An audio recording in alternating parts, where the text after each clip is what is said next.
ሰላም ጤና ይስጥልኝ ሀባይብ ሰላም አለይኩም ወራህመቱላሂ ወበረካቱ። ሰላም ጤና ይስጥልኝ። እንዴት ናችሁ? ደህና ናችሁ ወይ? አለን።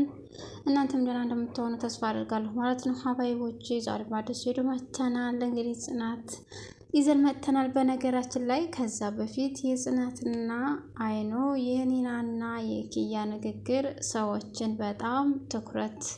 የሰዎችን ትኩረት ስቧል። በጣም ወዲያውኑ ተቀባይ አግኝቷል ማለት ነው። ኒና ያለችው በተለይ ደግሞ እጅግ በጣም ሰዎቹ ወደውታል። እንዲሁም ደግሞ ከዚህ በፊት የሆነውን ነገር እንዲሁም አስተማሪ ነው ብለው አስበው ትንሽ ቦታ በቃ ኧረ ምን በትንሹ ብቻ በብዙ ቦታ ተሰጥቷል ማለት ነው። እውነትም ነው። ቦታም ሲያንሰው ነው ብዬ ነው የማስበው ማለት ነው። ያው አንዳንድ ጊዜ ምን ለማለት ተፈልጎ ነው ይመስለኛል።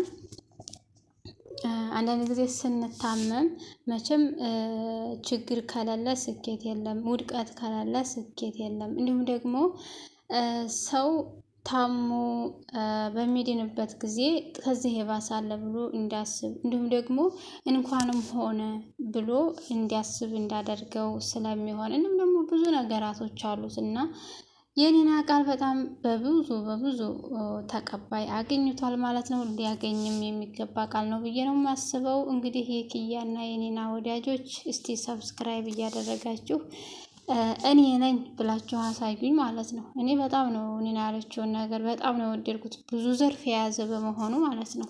ለማንኛውም እንግዲህ ጽናት እንግዲህ እንደ ጀማሪ ኮሪላ ውጥር እያደረጋት ትገኛለች። ለምን እንደሆነ አይገባኝም። ምናልባት እንግዲህ የካራክተሯ ችግር ስለሆነ ነው፣ ምንም ማድረግ አይቻልም። እንግዲህ ሰዎችም በጣም ሰልችተዋል ብዬ አስባለሁ፣ ተመልካቾች ማለት ነው። ምን ነው ይቺ ሰው እንዴ? ምን ነው ጢር አለችብንሳ እንዴ? መስከረም ወፍ እያሉ ተቸጋግረዋል፣ እኔንም ጨምሮ ማለት ነው። እንግዲህ በባለፈው ክፍለ ጊዜ እንዳየነው ያው በትንሿ የተነሳ ትንሿ ደግሞ እንግዲህ በማይመጡባት ያው በማታውቀው ሁኔታ የገዛ ጓደኞቿ እንግዲህ ጓደኛ ሲባል እንግዲህ በሁለት መልኩ ነው። ያው አራጅ ጓደኞች አሉ። አንዷ ጓደኛዋ እንግዲህ ለሌላ ሰው እንደዚህ አረገች እንደዚህ ላድርግልህ እያለች ብርም እየተቀበለችበት የነበረበት ሁኔታ ነበረ። በዛ የተነሳም ጽናት ቅር ብሏታል። በእርግጥ ጽናት ልክ ናት። እኔ የነበርኩበትን እንዳትኖር፣ እኔ የነበርኩበትን ሁኔታ እንዳትሆን እሷ ጠንክራ መማር አለባት። ከስራዋም አንደኛ ተረድቻታለሁኝ። እኔ የነበርኩበትን ነገር ደግሞ ስለማውቀው ለእሷ በጣም ቦታ ሰጥቼ እንድትማር ፈልጋለሁ ብላ አስባ ነው። ነገር ግን ደግሞ እሷ አሁን የራሷንም ባህሪ እየተቀየረ በእሷ ምክንያት እያደረገች የራሷን ባህሪ እያጠፋች ነው ያለችው። ምክንያቱም በጣም ብዙዎች ላይ ተቀይራባቸዋል፣ ላይ ግራ ገብቷቸዋል። ምንድን ነው በእሷ ምክንያት ብቻማ እንደዚህ አትሆንም፣ አስወጣታለሁኝ እያለችም እየዛተችባት ነው፣ ትንሿን ማለት ነው። ትንሿ ተቸግራ ነው እንደዚህ አይነት ሰው እንዳልሆነች ውስጧም እሷም ስለሚያውቁ፣ ነገር ግን ገና በነገራችን ላይ አቅሏን የተወችው ጽናት ናት። አቅሏን የረሳችው ጽናት ናት። ግን የሆነ ሰዓት ላይ ስታስታውስ ያው ሱቅ ልካት የተጣደው ነገር እንደተበላሽ ያን ስታስታውስ ሴትየዋ ምን ሆና ነው? ምን ነካት? ደህና ነበረች እኮ። በነገራችን ላይ ከባሏም ጋር በእኔ የተነሳ ኮንታክት እየፈጠሩ ስለሆነ መውጣት አለብኝ ብላ ያሰበችው ትንሿ ደግሞ እንግዲህ ቅድሚያ ይሄንን ከማድረጓ በፊት ወጥታ የሆነ ቦታ ተቀምጣ ነበር። እንደ አጋጣሚ ወደ መንገድ ዳር ስለነበረች የሚወዳት ስታለቅስ ያገኛታል። እንግዲህ እንዴ ምን ሆነሽ ነው? ለምንድን ነው እዚህ የተቀመጥሽው?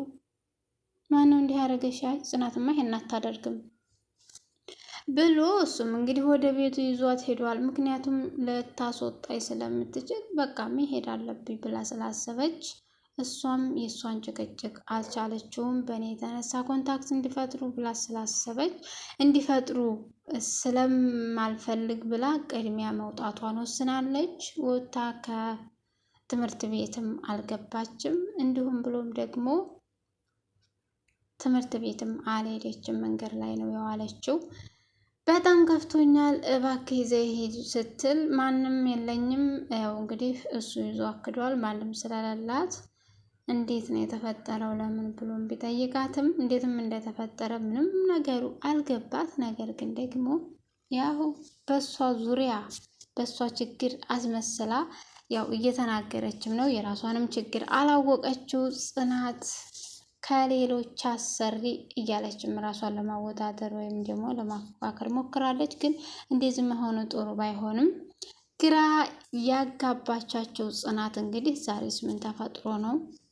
ጓደኞቿም እንግዲህ ምን ሆና ነው ጽናት ምን ሆና ነው ልጅቷ ምን ሆና ነው እያሉ ግራ ተጋብተዋል ማለት ነው። ምንም ለጓደኞቿም የጓደኝነታቸውን ያክል አልገባቻቸውም። እንደውም ጽናት እንደዛ አይነት ባህሪ ያላት ወይ እያሉም በጥያቄ ነው እስካሁን ያሉት። በሌላ በኩል ደግሞ እንግዲህ ጽናት ማለትም አሜን ሰኒ ያው ቤት ያለውን ሰውዬ ለመራቅና ከሱ የተወሰነ ያክል ማስፈራራቱን እንዲያቆም ያወሰኑት ውሳኔ ከዚህ በፊት ሰው ልኮ በገዛ ቤቷ እየኖረ ሰው ልኮ ሊያስደበድባቸው ሞክሮ ነበር። ነገር ግን ቤቱን ለቀው ከጆከር ጋር የሆነ ሰዓት የሆነ ጊዜ የሆነ ቦታ ሄደው ነበረ። ነገር ግን እዛ ያሰቡት ሀሳብ አንድ ነገር አስበው ነበረ። ምክንያቱም እቅዱን የሰውየውን እቅድ ለማበላሸት ሲባል እኔ ያለኝ አማራጭ አንቺን ለማዳን ወይም ደግሞ ከእስር ቤት ለማዳን እራሴ ገባለሁኝ እንጂ አንቺን ለማዳን ማላደርገው ነገርም ያለው ጆከር። እንዲሁም ደግሞ ያመጣው ሀሳብ አንድ ሀሳብ ነበረ። በሱም እየከበዳትም ቢሆን ተስማምታለች። እሱንም ደግሞ ከአንቺ ትንሽ የሚርቀው በትንሽ በተወሰነ መልኩ ወይም ጥርጣሬ በሌለበት መልኩ የሚርቀው እኔ አንቺን ሳገባ ነው የሚል ሀሳብ ነበረ። እሷም ግን እንዴት ብላ ያው ሀሳቡን ባትቀበለውም ነገር ግን የተወሰነ ያክል ለማሸነፍ እንኳን ባንችል ቢያንስ እቅድ እንዲሆነን ብላ እሷም ተቀብላለች ማለት ነው። እንግዲህ የሆነ ስርፋ ሄደው ፈርመው ፊርማውን ለሰውየው አሳይተውታል። ሰውየውም ደግሞ እቅዱ እንዴት ተበላሸና አንዱ እቅድ እንዲያበላሹበት ለራሱ ተናግሯል ማለት ነው። ምክንያቱም የነሱ ሀሳብ ነበረ፣ እኛም ሀሳባችን ነበር ያንተ እቅድ እንዲበላሽ። እንደገናም ደግሞ እህቴ ትቆጣብኛለች፣ በጣም ይከፋታል፣ በጣም ነው እማጣት ብላም ተጨንቃ ቢሆንም ለሱ ብቻ ካሳወቅ ነው እቅዱ እንደማይበላሽና ሀሳባችን ምን እንደሆነ ስለሚገባው ሁሎችም ማወቅ አለባቸው፣ በተለይም ደግሞ እህትሽ ማወቅ አለባት ብሏታል። በእህቷ ፊትም ነው። አሁን ምንም ማድረግ አትልም፣ ምንም ማድረግ አትችልም ብላ በእህቷ ፊት ፊርማውን ወይም የተፈራረሙበትን ወረቀት አሳይተውታል። ነገር ግን ሁለቶችም ደንግጠዋል ማለት ነው። ራኪብ እንግዲህ እሷን ከመጠየቅና እንደ ራስሽ የራስሽ ጉዳይ ከማለት ወዲህ ተረጅኝም ብትላት ልትረዳት አልቻለችም። እንዴት ነው ለምንድን ነው የሁላ ነገር ሲሆን እንዴት ነው እንደዚህ የምትሆነው ብላ አለመረዳቷ እንዴት አይነት መዲ እንዴት ነው ያልኩት እኔ። እሷም ተረጂኝ ከማለት ውጭ አንዳችም ነገር ብላት አታውቅም። ተረጂኝ የሚለውን ነገር ትንሽ ተንተን ብታረገው ራኪብ ምንድን ነው ችግሩ፣ እነዚህ ልጆች የሆነ ነገር ገጥሟቸዋል ብላ አላሰበችም። ጥላ ለመሄድ ወስና መንገድ ላይ ቆማለች። ራኪብም እንግዲህ ምን ሆነሽ ነው ያኮረፍሽው ብላ ስትላት፣ እሷም ደግሞ ያው ምን ነው ስስቅና ስጫወት ሌሊቱ አጥሮ ነጋብኝ እንዲልሽ ፈልገሽ ነው ብላም ተናግራለች ማለት ነው። የኔና የሱ ሰርግ እኮ እንደዛ አይደለም፣ እባክሽን ተረጅኝ፣ ምን ሆነሽ ነው ብላም ይሄን ነገር ደግሞ እንዴት ነው እንደዛ ያልሆነው ብላ ልትረዳት የሚገባ ነገር ነበረ። እንዴ አይገባትም እንዴ እሷ። ለማንኛውም ጓደኞችሽን ጠርቻቸዋለሁኝ፣ አንዱን ምርጫ መምረጥ ይኖርብሻል ብላ ቀጭን ትዕዛዝ አዛለይ ታላቅየዋ። እሷም ደግሞ ምን ነው ተጋጫችሁ እንዴ እየጠበኩሽ ነበረ ለምን አልመጣሽም ብላም ስትላት፣ አይ እኔ መንጣት አልፈልግም፣ ሲጀመር አንቺ ባለትዳር አይደለሽ እንዴ ለምን መጣሽ እዚህ ጋር ለምን ቤት መጣሽ እኔ ጋር መጣሽ ስትላት፣ የኔና የጆከር ሰርግ እኮ እንደዛ አይደለም፣ ጆከርን ያገባሁት በምክንያት ነው። እነማንን ነው የምትጠሪያቸው? ከአንቺስ የበለጠም አለ እንዴ እኔን እዚህ ጋር የሚያውቃኝ ስትል ተናግራለች። ለምንድን ነው ራኪብ ይሄን ነገር ያልገባት? ተረጂኝ ከማለት ውጭ ምንም ነገር መፍትሄ ልትሰጭኝ አልቻልሽም። ስለዚህ ጓደኞችሽ ይመጣሉ። ለምንድን ነው? ከዚህ በላይ ምንም ልልሽ አልችልም። አሁን መናገር ጊዜው ስላልሆነ ነው። ምንም ነገር አልነግርሽም ብላ ጥላት ልትሄድ ስትል እንዴ ተቀመጭ፣ አንቺን እኮ ሳሳድግ እኔ አፈርግጬ ነው በምላስ። ስለዚህ ትንሽ እንኳን ልታከብርኝ ይገባል። ለምንድን ነው እንደዚህ ተቆጥተሽ የምትገጪው? ለማንኛውም ጓደኞች ሲመጡ እንደዚህ ታንቀርዝዘሽ እንዳይሽ አልፈልግም። ነቃ በይ ትልና ተነስታ ጥላት ትሄዳለች። በሌላ በኩል ደግሞ ጽናት እኔ እኮ ቆይ አሁን እሷ አሰሪ ሆና አስተማሪ ማነው ተማሪ ተብላለች ልጅቷ አይደለ? ስለዚህ የዚህን ያህል ለምን አስፈለገ? እሷ ተማሪ እየሰራች ስራሽን ተማሪ ከማለት ውጭ እሷ ትምህርት ቤት የመሄድ መብትም ግዴታም የለባትም። ምንድን ነው እንደዚህ እንደ ኮሬላ እንጤት ሊያረጋት የቻለው? ምን ሆና ነው? ያው እንግዲህ እናንተም ግራ አጋብቷችኋል ይሄ ድርጊት ማለት ነው። በነገራችን ላይ በደንብ አስተያየት ጻፉልን ብላለች ኪያ። በዚሁ አጋጣሚ የጽናት ካራክተር እንደዚህም ብዙ አስተያየት የሚያጽፍ ነው ይመስላል። እንደ አሰሪነቷ ተፈቀደች እንድትማር ተፈቀደችላት እና ደግሞ ስራዋን በአግባቧ ካልሰራች ይሄን አድርጊ ከማለት እና ከመናገር ውጭ ግዴታ መብትም እኮ የለባትም። ሲቀጥል ደግሞ እንድትማር አስገድዳም ቢሆን እንደዚህ የኃላፊነት ስሜት ተሰምቷት ጥሩ ነገር ከማድረግ ውጭ ይህን ያህል የመናደድ እና እንጠር የሚያደርግ ነገር ሊኖረው አይመስለኝም። ግዴታም ያለበት አይመስለኝም። ምን ለመሆን ነው ብዙዎቻችሁን በጣም ግራ ያጋበቻችሁ ጽናት? እንግዲህ ጽናት የትኛውም ሰራተኛ የሚያደርገው አይደለም። ይሄ በጣም ጥሩ እድል ነው። ምንድን ነው የጎደለብሽ? ምንድን ነው ያነሰሽ? ብላም ጠይቃታለች። እሷ እኮ ጎደለብኝ እኮ አላለችም። ጎደለብኝ የሚያስብልም ነገር የላትም። ሲጀመር እንዲያውም እድሉን እየተጠቀመችበት ነው ያለችው። ስለዚህ እንጠሩ ያው እንደቀጠለ ነው። እንግዲህ ሰው ቤት ስትሰሪ የመጀመሪያሽ አይደለም መቼም የመጀመሪያሽ እንዳልሆነ ተስፋ አደርጋለሁ አይደል? እና ሌሎቹ ሰራተኞች እንዴት ናቸው ብላም ይሄም መጠየቁ ስህተት ነው። በጣም ስህተት አውቃለሁኝ። እንደናንተ አይሆኑም። በጣም ጥሩ እድል ነው ያገኘሁት። እዚህ ቤት ነፃነት አለ። በጣም ከምፈልገውም በላይ ነው። ነገር ግን ሰሞኑን ያለሽ ሁኔታ እኔ ከኔ ጋርም ብቻ ነው ብዬም አላምንም። በነገራችን ላይ እያመንሽኝ አይደለም፣ እየተረዳሽኝም አይደለም። እኔ የምለው ሌላ፣ አንቺ የምትይው ሌላ ነው እየሆነ ያለው ብላም ትንሿ ተናግራለች። እውነቷን ነው። እሷ ያለችበት ሁኔታ ሌላ ነው። ጽናት ደግሞ ሌላ ዓለም ውስጥ ነሽ። ጽናት እንግዲህ ቤታችንን በጭቅጭቅ አንምለው እባክሽ ተረጋጊ ብሏት ነበረ። እኔ ብትወደኝ ኑሮ ትንሿ ፊት ለፊት ሰው ፊት አትናገረኝም ነበር። እንደገናም ደግሞ ከዚህ በፊት በሀና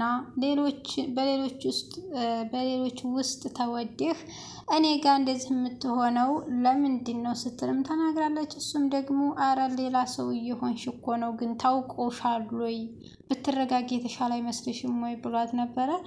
ነገር ግን አሁንም ቢሆን ልካና እንዲወጣች ትንሿም ካልወጣችልኝ እያለች ነው። ይህን አንቺ ትዳር የሚመሰረተው የሰዎችን ርዚቅ በማሳጣት ወይም ደግሞ በመከልከል ነው ወይ? እነሱ እኮ ስራቸውን ነው። ልጅቱ ጥፋት አጥፍታ ሊሆን ይችላል። ነገር ግን እንደዚህ የሚጋነንና አንቺን እዚህ የሚያደርስ ነገር ነው ብዬ አላምንም ብሎ ተናግሮ ነበር። እሷም አልሰማችም። አረ እንዴት ነው ወጥ ተራመደች እኮ። እናንተ ወይም አንተ ራስ ወዳድ ነህ ብለዋለች። ሁላችሁም ሲጀመር ራስ ወዳድ ናችሁ። በሰዎች ለመወደድ ስትል እኔን ባለትዳርህን ወይም ደግሞ ትዳርህን ዝቅ እያደረግክ ነው ያለው ስትል ተናግራለች ማለት ነው። ነገር ግን የፈለገ ተአምር ቢሆን ትዳራችንን ለድርድር ባናቀርበው የተሻለ ነው። ትናንትና በሀና ዛሬ ደግሞ በትንሿ እያለች እሷም ከነሱ ላይ አልወረደችም። እሱም ደግሞ አረ በፈጠረች ተረጋጊ በማለት ቀጥሏል። ምን ነው ውጭ ላይ ነው እያለች ሰው አለ እንዴ? ምን ነው እንዴ ትዳራችን ላይ ለመወሰን ቸኮልሽ? ምናልባት ይሄ እኩለ ሌሊት የሚደውለው ልጅዮ ከሆነ እግሩን ሰብሬ ጥለልሻለሁ ተብላለች። እሱም ያመነው ያው በዚህ አይነት መልኩ ነው። በጣም ስለተጣሉ እንግዲህ ትንሿን ይጠራና እዚህ ቤት የሚመጣ ሰው አለ ወይ ሲላት፣ አይ አዎ ጓደኞቼ እየመጡ እኔ ጋር ያጠናሉ፣ ነገር ግን ካሁን በኋላ አይመጡም፣ እንዲመጡ አላረጋቸውም ብላለች። እኔ ያልኩት እሱን አይደለም ጽናትን ብሎ የሚመጣ ወንድ አለ ወይ ነው ያልኩሽ ያለሁት። አረ የሚመጣ የለም በፍጹም ብላም እሷም ታማኝነትን ውሸቱ ታማኝነትን ያሳጣል። ስለዚህ እኔ ደግሞ ካሁን በኋላ አልቀርም። መቅደስ ስለ ጓደኛችን ባወራችሁ ሁኔታ ተናዳብኛለች። ስለዚህ እኔ ደግሞ ካሁን በኋላ ምንም አላደርግም በጣም ይቅርታ ስትል ነግረዋለች ማለት ነው። ነገር ግን እሷን ይቅርታ በያዝ እሷን ለማሳመን ሞክሪ፣ ያልተፈጠረውን ነገር ተፈጠረ ብላ የተናደደችበትን ነገር ለማሳመን ሞክሪ። ከዚህ በላይ ማድረግ አልችልም። ሚስተያየበትን አይኑን ነቅዬ በእጁ ሰጠዋለሁኝ። ስለዚህ እኔ ከዚህ በላይ ምንም ማድረግ አልችልም፣ ለእሷን ለማሳመን ሞክሪ ብሎ ተናግሯታል ማለት ነው። ትንሿንም ተናዳብሻለች በጣም ብሎ ለትንሿ ነግሯታል ማለት ነው። ትንሿም እንግዲህ እሷን ለማሳመን ትሞክራለች ማለት ነው። እንግዲህ ያው ጽናት በጣም በጣም በጣም አድርጋ አናደዋለች። ድንገት ኪያ ትመጣለች። ለኪያ ደግሞ እስቲ እባክሽን አንቺ ትሻት እንደሆነ የተወሰነ ነገር አውሪያት ይላታል። እኔ ደግሞ ኧረ እኔ አላወራም ምናምን ብላ እሷም ላለማውራት ፈልጋ ነበረ። እኔ ትንሽ ነገር ቢፈጠር ወደ ዱላው እንደማቀና ታውቃለህ፣ ምናልባት ነው በባለፈው ነገር ቂም እንዲያሽ ነው ብሏት ነበር። ነገር ግን አይ የተበደለ ቢረሳ የበደለ ቢረሳ የተበደለ አይረሳ የሚባለውን ነገር አንስታ እሺ ሞክራለሁ፣ ላንተ አይደለ ከአንቺ በላይ ወይም ደግሞ ከአንቺ ሌላ ማንም የለኝም፣ እባክሽን ሞክሪያት፣ አንቺ አናግሪያት ብሏት ነበር። እሺ ብላለች። ያው አንተን ይዛብኝ የለ ምን ማድረግ እችላለሁ ብላ እሷም እንግዲህ ጽናትን አንዳንድ ነገሮች ለመምከር ሞክራ ነበር። ጽናት ያው አሻፈረኝ ብላለች። ምንድን ነው በሚቀጥለው የሚፈጠረው የሚለውን ነገር አብረን እናያለን። ፈታ እያላችሁ አስተያየት እየጻፋችሁ ፈታ በሉ ማለት ነው። ሀባይ እንግዲህ ጽናት ወደ ራሷ የምትመለስበትን ሁኔታ እናመቻቻለን። ያለኛ መችስ ምንም የላቸውም አይደለም። በነገራችን ላይ ወደ ራሷ ስትመለስ ይሄን ነገር ምን ትላለች የሚለውንም ወደፊት እናያለን። ኪያ እና ኒና የተናገሩት ቃል እንዴት ደስ እንደሚል እስኪ እናንተ ማስተያየት ጻፉ።